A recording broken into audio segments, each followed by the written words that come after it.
Ignorar estas dimensiones supone un riesgo significativo. El fracaso del proyecto restaurador y con ello un perjuicio para la transmisión del legado a las futuras generaciones.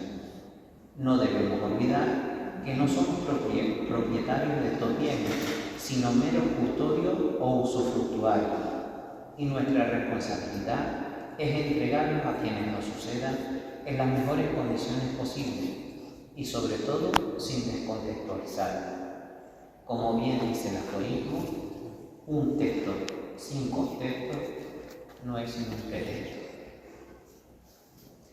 Antes de comenzar, me gustaría compartir una reflexión. Lo que no se conoce no se valora. Bajo esta premisa, la presente ponencia sobre la restauración de las imágenes de la Virgen de Belén y San Antonio de Padua tienen como objetivo principal dar a conocer la riqueza de los valores materiales e inmateriales que estas obras encierran. Antes de analizar su estado de conservación, los criterios de intervención adoptados y el proceso del restaurador en sí, consideramos esencial situarnos en el contexto histórico y geográfico en el que fueron creados. Para ello, cedo la palabra al historiador don Carlos Rodríguez Morales, a quien agradezco su labor investigadora y esfuerzo por estar aquí. Él nos ofrecerá, sin lugar a dudas, una visión más amplia del contexto histórico, artístico y cultural de estas esculturas. Buenas tardes a todos. Yo les voy a exponer de una manera breve, pero no me voy a enrollar.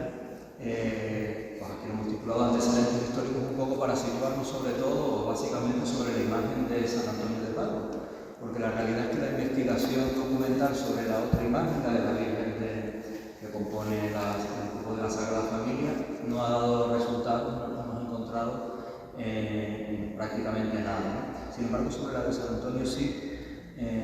Y además ha sido muy bonito, lo tengo que decir, porque los restauradores iban como señalando el camino, es decir, ellos iba a decir intuían, que tampoco está mal, pero intuían o vislumbraban qué podía haber pasado con la imagen, sobre todo con intervenciones recientes, y efectivamente cuando iba al archivo se confirmaba lo que ellos me habían dicho que tenía que aparecer, y que tuvimos la suerte de que apareció, porque no todo lo que sucede queda registrado, pero en este caso varias intervenciones que se realizaron en la imagen de San Antonio sí. Bueno, ellos les explicarán mejor los cambios que ha habido en la imagen. En esta imagen que sí es interesante que sepamos que no es la primera, no es la única imagen de San Antonio que ha recibido culto en la parroquia. Es una de las devociones, la de San Antonio, no concretada en esta imagen, que es posterior, es una de las devociones más antiguas de esta parroquia. Ya está documentada desde mediados del siglo XVI. Se adquirió la imagen primera, o una primera imagen, en 1557. Simplemente les estoy señalando así varios hitos. En 1580 está en la capilla, sabemos que está en la capilla colateral del Evangelio, la que llamamos de San Juan Evangelista, donde permaneció hasta 1701. Es una imagen que después digamos, estuvo ubicada en otros altares de la parroquia y finalmente donde la hemos conocido y permanece en esta otra capilla colateral de la Cristo. Como dato interesante, por evitar otro que hubieran hecho que sería demasiado, pero es una imagen, como les decía, una devoción muy antigua y muy arraigada hasta el punto de que Juan Núñez de la Peña, en su Historia de las Islas, que edita en 1676, dedica un capítulito a otras imágenes, además de la Virgen de Candelaria y del Cristo de la Laguna, otras imágenes milagrosas y que han tenido mucha devoción en la isla. E incluye en esta parroquia esa imagen de San Antonio, una imagen que tenía mucha devoción y que se consideraba milagrosa. En 1766 se forman nuevas constituciones de esa cofradía que ya existía, o de una cofradía que existía previamente, aunque no sabemos desde cuándo, porque justamente se forman esas nuevas constituciones porque se había perdido el libro antiguo. Igual merece la pena que leamos un fragmento incluido en ese nuevo libro que se llama en 1776, dice: hallándose colocada en ella, en la parroquia, una imagen de San Antonio de Padua, casi desde el tiempo de la conquista de esta isla. Esto es como todo lo que es antiguo, de la época de la conquista. Ya sabemos que no, es un poquito posterior. Desde cuando por especial devoción de este pueblo ha sido venerada y obtenida bula de cofradía, pero habiéndose confundido el libro en que constaba así la elección como las memorias y donaciones hechas a la cofradía de dicho santo, lo que estaba a cuidar, está escrito tal cual en el documento, de don José de Anchieta, caballero regidor de esta ciudad, a causa de su muerte casi repentina, no se ha podido encontrar el libro. Bueno, el libro lo tenía con el que estaba a cargo de la cofradía y se murió y bueno, se perdió. De manera que tenemos un nuevo libro en 1776, que además es muy corto, como que empezaron, cogieron fuerza y ahí se pagaron, pero que nos señala un nuevo hito en esa devoción antigua a San Antonio. Y de hecho en ese libro se pegó una estampa, es el único ejemplar que conocemos, esta estampa, en 1779, 3 años después, y nos dice, al pie pone, a devoción de Vicente Antonio Núñez, que era un clérigo que era miembro de la cofradía. Y esto interesa que se quede con esta imagen. Luego volveremos a ello. En 1810, esto lo dice Moure, y yo espero seguir indagando a ver si confirmamos Moure es un autor fiable. Hay autores que un poco inventan cosas, y uno ya con la experiencia sabe que de este no sé si creerlo o no, porque no había costumbre siempre de dónde sacaban el dato. Moure en 1810 no estaba vivo, no es un dato de memoria solamente, lo tuvo que consultar en algún sitio. Y yo tengo esperanza de que aparezca o que podamos confirmar esta idea de que en 1810 se sustituyó la antigua imagen, esa que estaba retratada en la estampa, que no correspondería, no sería un retrato de esta que estamos viendo ahora, por una, dice Moure, donada por la familia Eduardo. La familia Eduardo era una familia de origen irlandés, la apellido era Edwards en realidad, y tanto el primero de la familia Levino como otro Eduardo, que podría coincidir con la época en la que se hizo esta imagen de la que estamos hablando ahora, tenían de nombre Antonio. Es decir, puede ser una devoción familiar que en la casa hubiera una imagen, es verdad que es un poco grande, no es la típica imagen de Antonio, pero podría proceder de ahí. Y en 1810, vamos a ver si lo confirmamos, se sustituyó. Moure dice, también estaba en esta capilla y en la parte baja del altar la antigua y pequeña imagen de San Antonio de Padua, de que habla su historia en Núñez de la Peña, como visto, esa imagen milagrosa de Núñez de la Peña, y a la que se dio culto hasta el año 1810, en que la familia de Eduardo, el apellido no recuerda de un tal Eduardo, sino la familia Eduardo, dio la que hay al presente. De manera que si nos fijamos en estas dos imágenes, no sería, porque podríamos interpretar mal, que la estampa está reproduciendo la imagen actual y entonces pues, el atributo de la azucena, tal y como la llevo, la posición del niño, en realidad responderíamos a una imagen antigua que, pues, a saber qué pasó con ella. Muchas veces las imágenes que se retiraban del culto pasaban a parroquias, a otras parroquias, o una ermita, o se le daban a alguna familia. La verdad es que no sabemos qué fue de esa imagen antigua, y la que nos interesa ahora es esta. Es esta, que si es la que dice Moure, o como dice Moure, donada en 1810, por cronología ya no puede, o sea, no es una imagen, esta imagen es anterior. De hecho, también en el proceso de restauración, y gracias al ojo básicamente de ello, nos planteamos la posibilidad de que sea una imagen realizada por José Rodríguez del Olivo,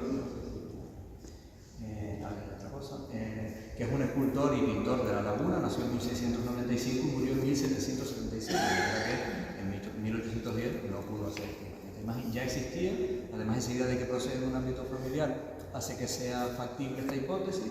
Se hizo en vida de Rodríguez del Oliva, pues seguramente pues, de 1700, en torno a 1750 o mediados del siglo XVII, antes de su muerte naturalmente, la tenía esta familia y luego pasa a la parroquia.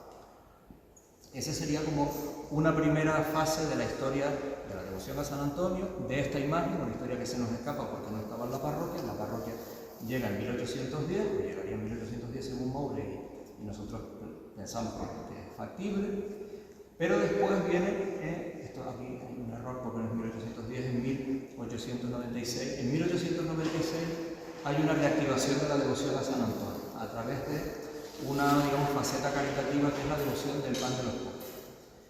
Esto es algo que yo no sabía y que investigué a cuenta de lo que ellos me decían. Tienes que buscar finales del 19, principios del 20, la imagen fue intervenida. Y fue intervenida porque en este proceso de reactivación de la devoción, la imagen decidieron que fuera readaptada para una nueva función.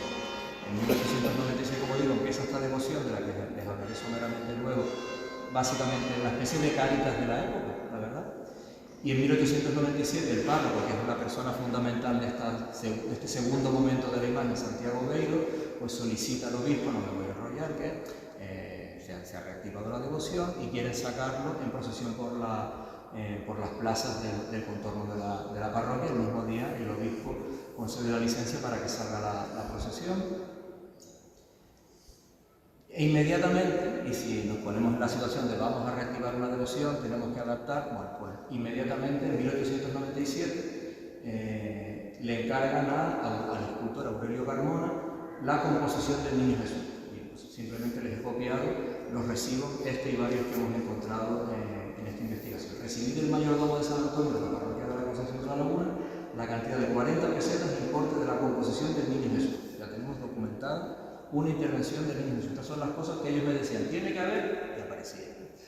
Después, en 1898, iban como por fase, pues las piernas y los pies, efectivamente. Aurelio Carmona de nuevo, recibe de Santiago Beiro, lo he copiado tal cual está escrito, 35 pesetas, que he importado la hechura de unos pies con piernas para una imagen de San Antonio de la referida parroquia. Ya tenemos la composición del niño, es decir, una intervención sobre la imagen anterior, pero aquí ya esto es la hechura, es decir, unas nuevas piernas que también hablarán de un, tal vez, ellos lo comentarán mejor, de un acrecentamiento de la imagen, ¿no?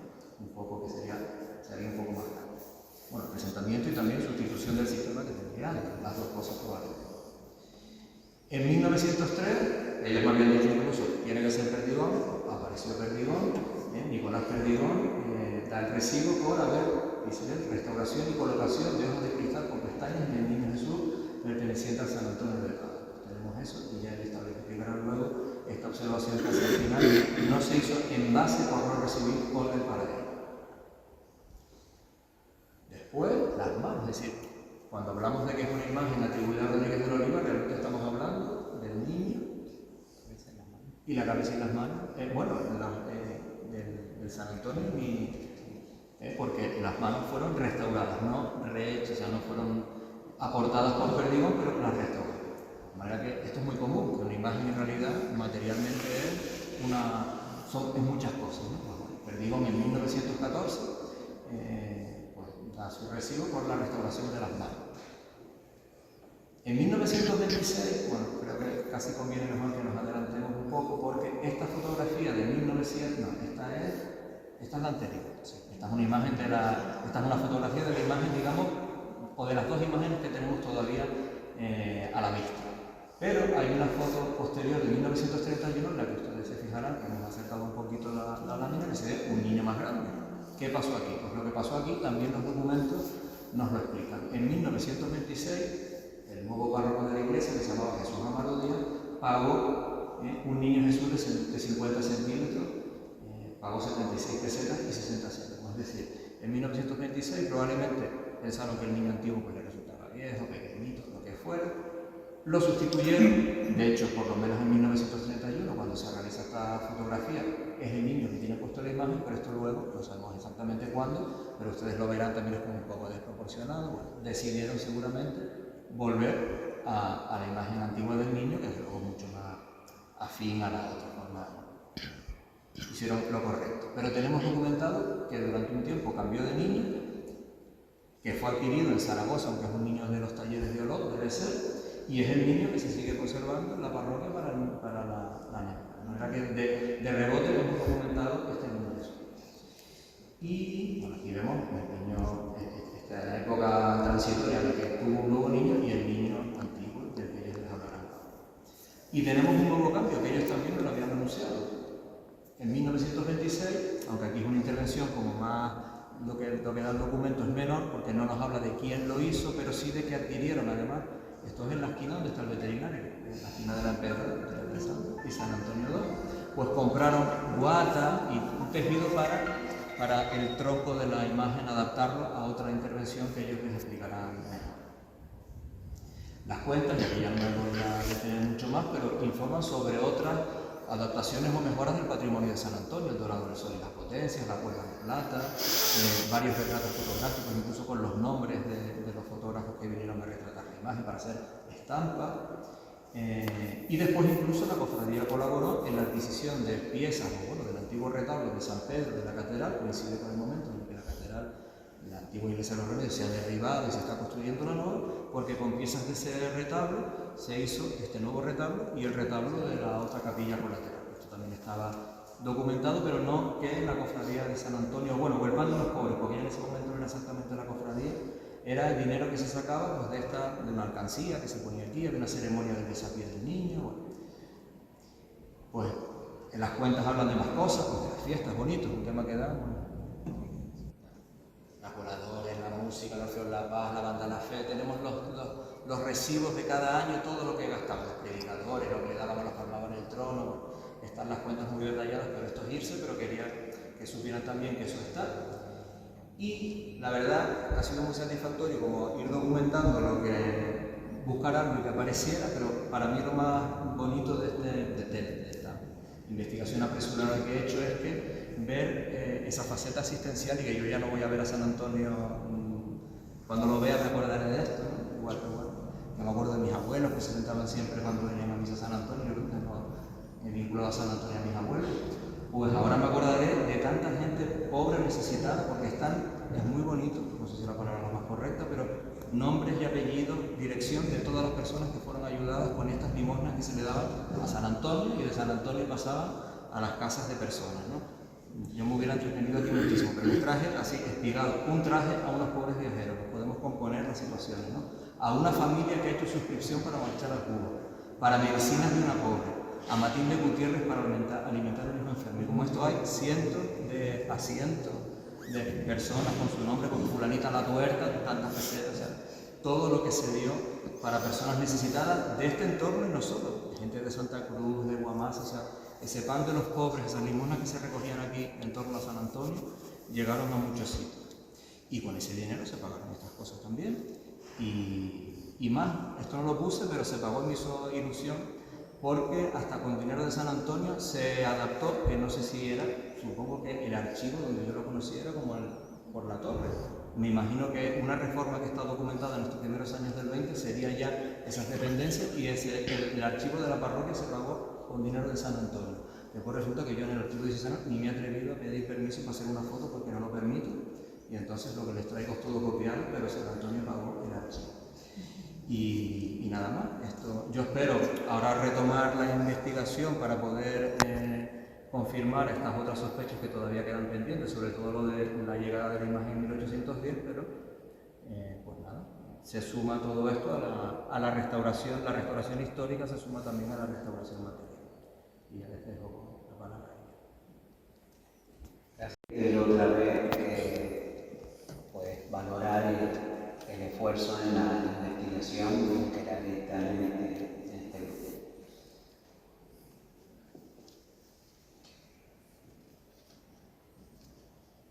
Comenzaremos voy a intentar no alargarme, ser lo más rápido posible, y si después alguien al final tiene alguna pregunta, pues la contestaré con sumo gusto. Vamos a comenzar por el estado de conservación que tenían las imágenes. Las imágenes de la Virgen de Belén y San Antonio presentaban un avanzado grado de deterioro, principalmente debido a la exposición prolongada a las variaciones ambientales de temperatura y humedad. Estas oscilaciones térmicas y de humedad relativa han generado alteraciones significativas en la estructura material de las obras, así como en la capa polícroma que las recubre, perdiendo en algunas zonas su adherencia al soporte. La aglomeración de clavos en la varilla habían provocado pérdida de materia y grieta. Otro de los factores que han favorecido su deterioro ha sido la manipulación que éstas han recibido, además de las intervenciones anteriores. Mientras que unas intentaron solucionar el deterioro que padecían las imágenes sin lograrlo, otras se realizaron por readaptar la concepción original de las imágenes al gusto propio de la época. Y metiéndonos en el tema de las intervenciones anteriores, en este apartado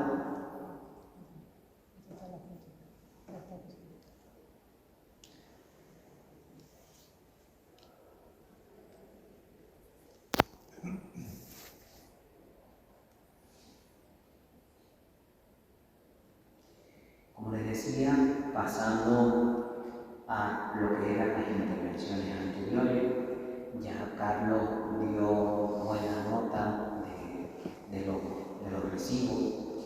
Pues en este apartado de conservación se registran las intervenciones que se han llevado a cabo en las imágenes que presentamos y que forman parte de su historia material, independientemente que con posterioridad sean eliminadas o no, dependiendo de los criterios de historicidad, funcionalidad e integración en las mismas, sin afectar a su correcta lectura.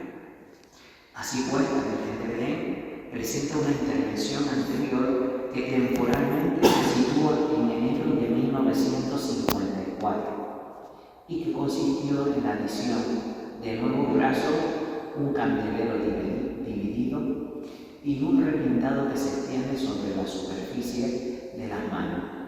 El Niño Jesús, sin embargo, presenta al menos 5 intervenciones, limitadas a la reposición de volúmenes en los dedos, encolados en las extremidades superiores y repolicromía de unificación.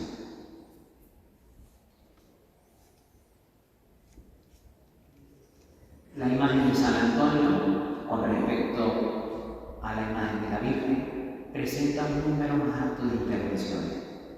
Estas actuaciones derivan en gran medida de su uso como imagen de culto devocional, amén de las realizadas por razones estéticas o moda. La primera intervención de la que tenemos constancia es la que se llevada a cabo en 1897 por el escultor palmero Aurelio Carmona, en la imagen del Niño Jesús, y que consiste en la composición de faltas de materia en las manos del niño y en una repolicromía de unificación. En 1898 se añaden unos pies y piernas ejecutados por el escultor citado, llevando consigo esta actuación el corte y modificación del candelero original. En 1903, el escultor Nicolás Perdigón añade los ojos de vidrio soplado y las pestañas naturales al Niño Jesús, concluyendo su intervención con una repolicromía de unificación. El mismo escultor restaura las manos en 1914. En fecha posterior a esta intervención, se modifica iconográficamente la imagen del santo, cambiando la posición del Niño Jesús, pasando del regazo del santo a mostrarse sentado sobre un libro en la mano izquierda, portando en la derecha la azucena Orelli. Esta intervención trae consigo el cambio de términos en el sistema de ejecución entre la imagen del Niño Jesús y el Santo. Por último, en 1926, se interviene nuevamente la imagen del Santo, pero en este caso con una intervención más agresiva, ya que se corta la cabeza del torso con el fin de girar la cabeza hacia la izquierda, en busca de una conexión entre la mirada del Santo y la del nuevo niño, que se ha adquirido para sustituir a la anterior. Entendemos que dada la envergadura de la nueva imagen del Niño Jesús, la imagen del Santo no acompaña en volumen, añadiéndose al cuerpo para corregir este desfase un forrado de lienzo estucado que cubría el torso y parte del candelero, y sobre esto un relleno de guata sustentado por una cubierta de tejido de cañamazo cosido y clavado.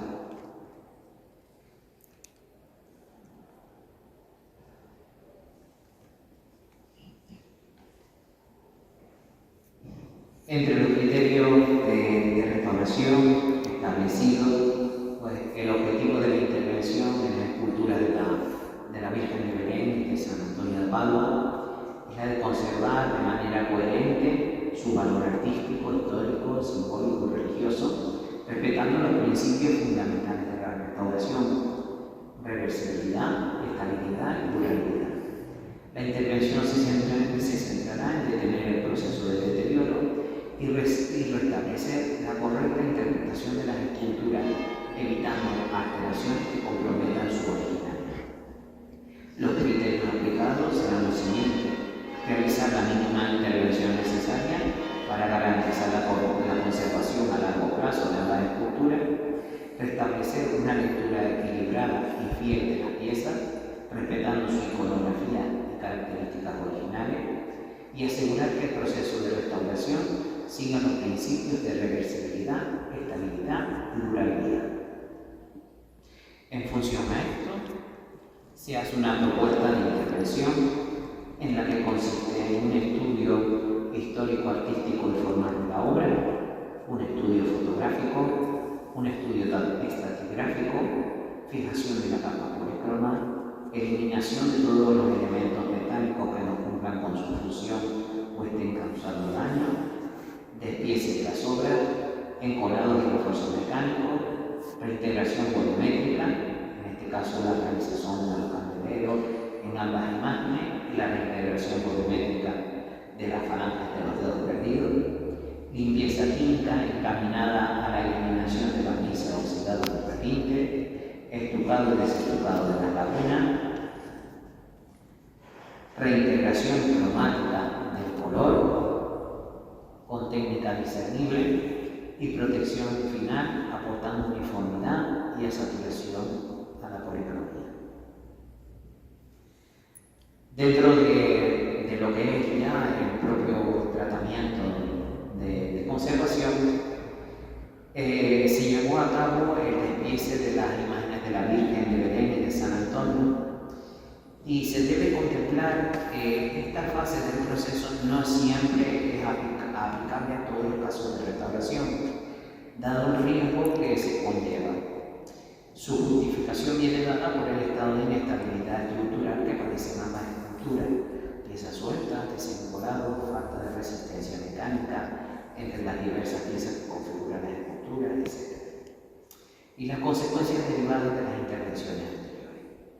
Este paso, en el caso que nos ocupa, es fundamental para el tratamiento pormenorizado de todas las piezas que conforman las estructuras de estas esculturas, permitiendo una intervención más precisa y eficaz.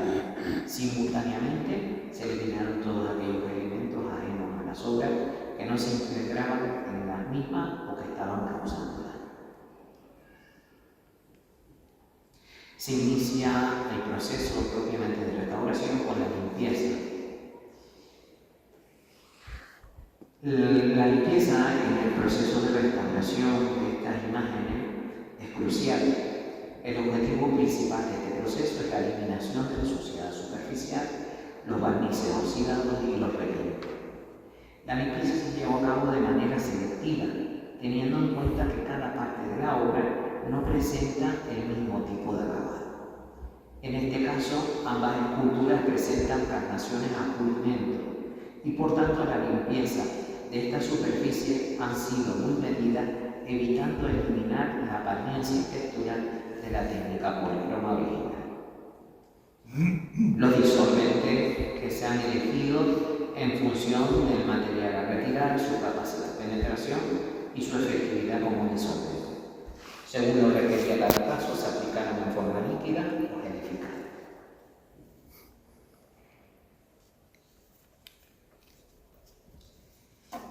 Terminando ya la limpieza, se realizó los encolados pertinentes y la reposición de los volúmenes perdidos, limitándose esta última a las faltas que afectaban a la estabilidad de la obra y a su lectura. En el caso de la imagen de la Virgen de Belén, se sellaron algunas grietas como la localizada en el torso, rellenándose con chiclatas de madera de balsa. Para las pérdidas de materia localizadas principalmente en la mano derecha del Niño Jesús, se utilizó una resina epóxica. Desde el punto de vista estructural, se realizó un nuevo candelero, ajustándose al testigo original de la obra, con la salvedad de mantener su carácter de división para el uso cultural que como imagen en posición de adoración tiene en el misterio durante el tiempo de Navidad. En cuanto a la imagen de San Antonio, se procedió de igual forma, aunque con ligeras variantes, atendiendo en este caso a las necesidades propias de la imagen y su morfología. En este caso se recolocó y encoló la cabeza en su posición original, reforzándose la unión con espigas de madera, reintegrando volumétricamente los volúmenes perdidos con resina epóxica. De igual forma se procedió con los brazos. En las manos derechas del Niño Jesús y del Santo se reintegraron las faltas de materia coincidentes con algunas de las falanges de los dedos, también con resina epóxica. En cuanto a su estructura y morfología, se realizó un nuevo candelero ajustándose al testigo original de la obra, recuperando así la configuración con la que quedó la imagen tras la intervención de 1898.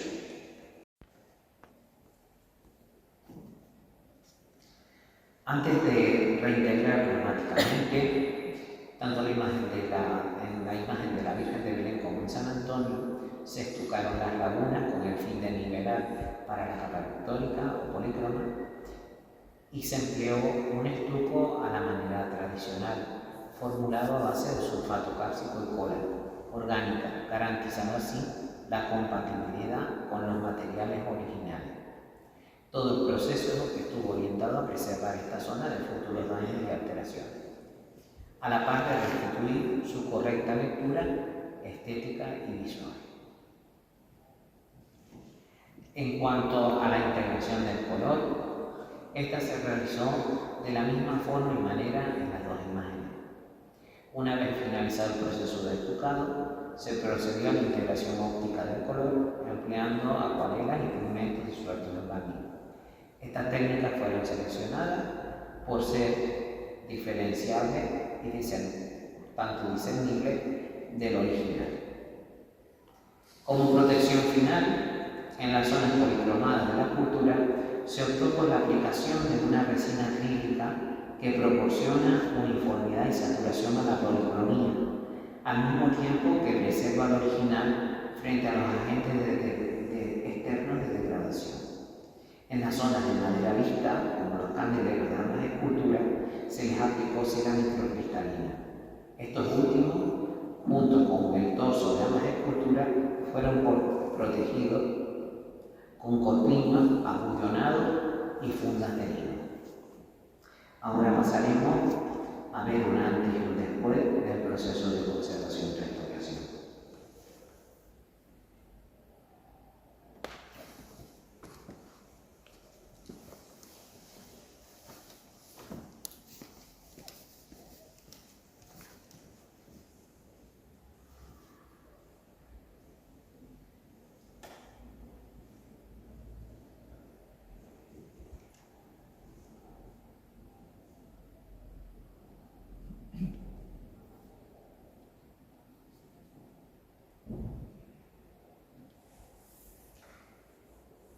Permítanme, antes de concluir, expresar en nombre de todo el equipo de restauración nuestro más sincero agradecimiento a un hombre bueno.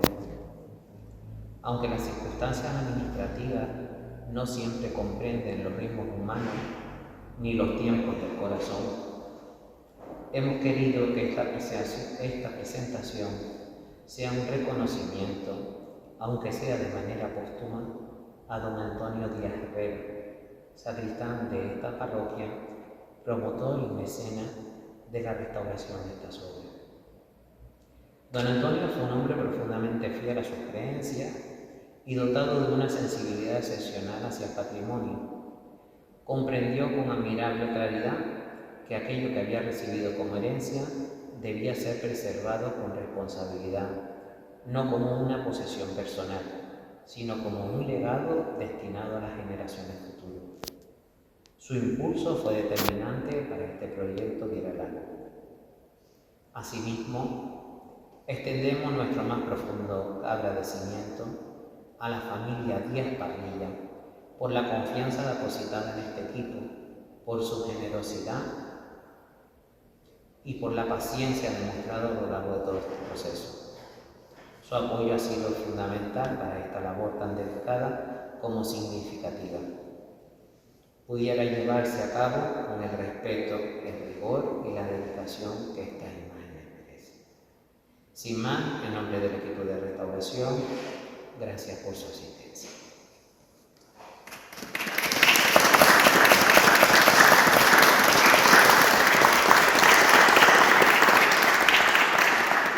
Gracias a todos por la participación, por estar aquí esta tarde.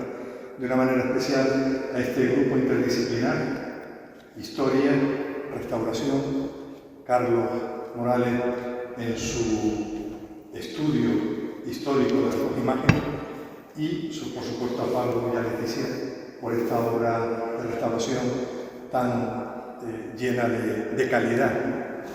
Sin lugar a dudas, apostar por ellos, como hablamos en su tiempo, en su momento, era un acierto al final en los resultados, y así ha sido, ¿no? Así que agradecemos el trabajo de ambos. Y por supuesto también, como decía Pablo al final, muchas veces las obras de patrimonio, el mecenazgo es fundamental, porque necesitamos restaurarlas y muchas veces la economía no es lo que prima. Entonces que hayan familias, como en este caso, como ha comentado Pablo, la familia Díaz Parrilla, que hayan querido financiar esta restauración, pues evidentemente es de un agradecimiento y yo como párroco lo hago también público, ¿no? Agradecer ese mecenazgo y ese querer poner en valor estas dos imágenes. Y de una manera especial también a Antonio, que en paz descanse, pues lo que ha dicho Pablo lo ratifico, ¿no?